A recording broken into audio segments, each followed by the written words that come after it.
Hello folks and welcome back. In the last video we discussed what can happen if you cross the line of action when filming a dialogue scene. Here I'm going to show you a quick method for crossing the line of action while still maintaining a good sense of screen direction and clear eyeline matches between the performers. If we look at this clip here, we've got a simple shot of two people having a conversation. Usually, if we're sticking to the 180-degree rule and staying on the established line of action, we wouldn't cross over the line and place a camera here. However, there may be occasions in filmmaking where you might need to. Let's imagine that the director needs to film the conversation this way because something important visually is happening in the background here, whilst the two characters are talking. However, after a few exchanges between the performers, the director needs to show something that is happening in the background to the right of the man here.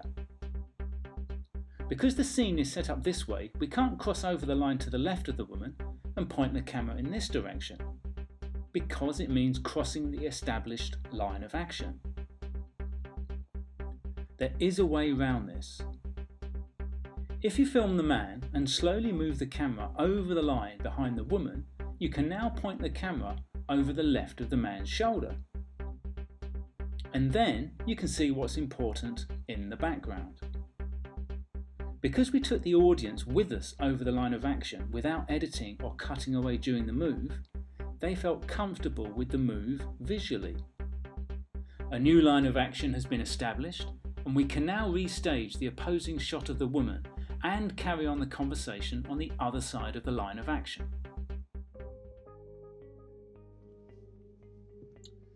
For assessment purposes, I'd like you to study the bathroom scene between Jack Torrance and Grady in Stanley Kubrick's The Shining.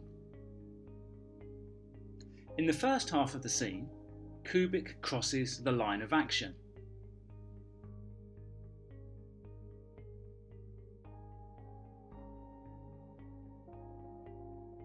In the second half, he stays on one side of the line of action.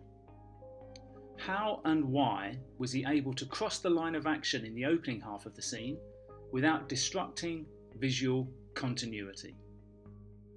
It would also be worth filming, editing and archiving a quick example of crossing the line of action for later assessment purposes.